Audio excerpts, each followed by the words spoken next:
Alright everybody, here's a review I've been waiting for. I just need to get this guy's box out of my way and get this action figure out and play with it a bit. It's going to be Doomsday. From the Death of Superman way back in, was it 90 something? 92? 93? I don't even remember. My gosh, that's so long ago. But yeah, like the front of the box totally kind of recreates the front of the bagged version of Superman 75. Was it Superman? Yeah, I think it was. And yeah, it's got Doomsday here on the top, nothing on the sides. What's on the bottom? Oh yeah, all the usual junks on the bottom. It has like a little thing on here. Let's see if we can do that. I don't know if I'll do a photograph of this or not, but if I hold it steady enough and it's actually in focus, maybe you can read it. But it's kind of cool. But yeah, without further ado, and without even doing any kind of editing, I'm going to reach over and grab the Doomsday. And we're calling this guy, what was it, Doomsday? In his containment suit, but there he is, right there, Doomsday. This is like the Man of Steel, was it, man, like 16, 17, 18? Somewhere in there. Of course, the box says adult collector. Not adult collectible, adult collector. Which I guess I've come to realize, I suppose, it's in lieu of like ages like 4 and up, but it just says adult collector instead of an actual age, which, okay, sounds retarded. I mean, not retarded. That's not PC. But yeah, it almost gives you a little bio on here. Yeah, this says the same thing that says on the back of the box, so that's kind of cool. Love the artwork. Artwork's always cool on these guys, on these Signature Series figures. Got a messed up fire hydrant there on this side. Got some rubble and stuff on the bottom. And welcome to Metropolis. Superman on the bottom. Small parts may be generated. Okay, I'm not sure what that means. I mean, I know what it means. It's also a strangulation hazard. I don't know if I want to let this guy out of the box if he's going to be making small parts. Does that mean he's like pooping plastic? Does that mean his cables are going to come out and strangulate somebody? I don't know. Sounds like an evil toy to me. I really wish the sub had gone through because I really would like to have the unleashed version of this guy. But the contained version, I guess, is alright. I totally expect to see the unleashed one come out at some point, maybe as an exclusive, either an online or Comic-Con exclusive. I really totally expect to see that, so we'll see if that comes to fruition. Yeah, it's got some nice fake cracks here in the plastic, and it's all like 3D vacuum form stuff. Kind of neat. So I was gonna just chuck the box, but I guess I'm gonna keep it. I kind of wish the box had been a little bit shorter. Like there's all this room up top, and this could have been like down here. It didn't need to be, you know. But I guess they kind of like wanted to replicate that comic book cover. But yeah, I'll stop talking about the stupid box, and let's go open this guy up. Alright, got Doomsday out of the box. And this guy is huge, as you can tell by the Castle Grayskull in the background that he actually is somewhat color coordinated with. Yeah, pretty cool figure. Now, we'll talk about his construction here a little bit. I mean, yeah, this guy's massive. And he's kind of like along the Build-A-Figure kind of scale, where they try to, at least some of the first few Build-A-Figures, like these massive figures, you know, like Solomon Grundy, and, you know, which he was kind of out of scale, but then he had like Giganta, and Atom Smasher, and Apache Chief, and Metallo, and those guys I thought were fine, but like Grundy was a little bit big, and this guy, he's like even bigger than Grundy. Like he's like Grundy's big brother, and just to do a quick comparison, I mean, he's a little bit taller, at least the shoulders a little bit, and he's just quite a bit chunkier. I haven't actually weighed him out, but oh my gosh, you know, he's huge. And all the, well, not all the fans, but a lot of fans were like, yeah, we need a Doomsday that's bigger, because we had like the DCSH, the DC Comics Superheroes line that predated the Classics line, and they were like in a similar scale, but like some figures like they had like these funky poses, and all the posability wasn't there, especially in the first few waves. And like the last wave or two, like they got up to where they were right at DC Universe Classic standards, and I think Doomsday just missed out on that, and he was a smaller figure from what I remember. I think he was about the same size as Superman. I need to get one now, just to see. But yeah, I mean, he's huge, and then the details there. Now I do have a spot of silver on top of my guy's head. If you can kind of make out that blotch right there, and there's another spot too somewhere I noticed.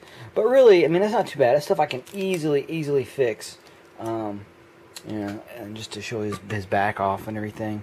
But the cool thing is, like, all his accessories, or whatever you want to call it, that's on his chest and all that, all his hoses and all his containment gear, it's all basically, it's one piece. I mean, really, it's like 3 pieces, but you have like this chest harness, which all this is attached to, right? Like this, and it goes around to the back, and it goes around, and you have this, you know, up like around here and stuff like that. Like this is all separate. But then this is all one piece, and this is actually like a buckle. It's glued, but you could peel it apart and take this off, and then you'd have this massive figure with nothing on his chest. And then the I think did I figure out? No, that one's one piece. But then like this hose piece is glued to this, and these two run around the front, and they're glued in, and so that's where all that comes from. And then the only other silver on him, if you were to take off the chest piece thing, would be his arm, his 2 thigh pieces, and this down here around his leg. And yeah, I mean, in his eyes, of course. But yeah, crazy, just all that detail with an accessory, basically. So that's really cool. I didn't get a chance. I don't remember what the Unleashed Doomsday looked like. If it was like one of those things where they're going to be able to reuse this buck for that one, which I think they were, or at least a good part of it. Because that's how they operate. I'd be surprised if they didn't. But yeah, this guy's pretty cool. I didn't pull up the front of the cover of the comic that they used for the packaging. I think it was Man of Steel 18, I want to say. It's been a long time since I've seen it. But yeah, it kind of looks like that. And when he first came out, he had his hand behind his back. And you can kind of do that, but it's not, you know, I mean, it's okay. I mean, but it's still kind of like, it's just kind of like back there. I don't know, kind of weird. But, yeah, aside from that, let's just go through his articulation real quick. So he's got like your standard like ball jointy head, which is all nice and good. He has like the ball hinge shoulders, bicep swivel, single point elbow, swivel wrist. Has a swivel cut joint waist. He does have an ab crunch underneath all that stuff. So if you were to take that off, you'd have an ab crunch in there. But it kind of wiggles a little bit. Now, he does have some really well done, I like calling the DC Universe Classics hips, because like it doesn't interfere with the sculpt. Like you've got the typical like T-joint kind of cut there, but it actually gives you like almost the same range of motion as a ball joint would. And then he does have I'd say a mid-thigh cut joint, and then he has a boot cut as well down here at the bottom, as well as a rocker and pivot ankle. And it's the same on both sides. So yeah, that guy's pretty well articulated. You can't really get him with his arm behind his back like it's supposed to be, but I guess this is kind of like the just got my arm out version, which is fine. He's cool. My only real complaint was, yeah, it was the fact that the DC Universe Classics or Signature Series, whatever, sub didn't go through, and I would like to have seen the other Doomsday. That would have been awesome. There's only about 6 figures, and that I really wanted. I mean, there was the Superboy, the 2 Doomsdays, I forget who else it was, you know, and some others. So I wasn't like, oh yeah, it's gonna sub. I was like, I kind of hope it goes through, but then I want to be able to get these guys later on my own terms, like either cherry pick or trade them to somebody who had extra subs. But yeah, I mean, this guy is pretty beefy, and you can see my Grundy's now has 2 arms, because this is an extra left arm that I had laying around. And I just stuck it on him so he would no longer be missing a limb. So, I don't know. I'm going to have to find me another Grundy. I'm not really digging his face sculpt as much as I used to. Which, that's kind of interesting.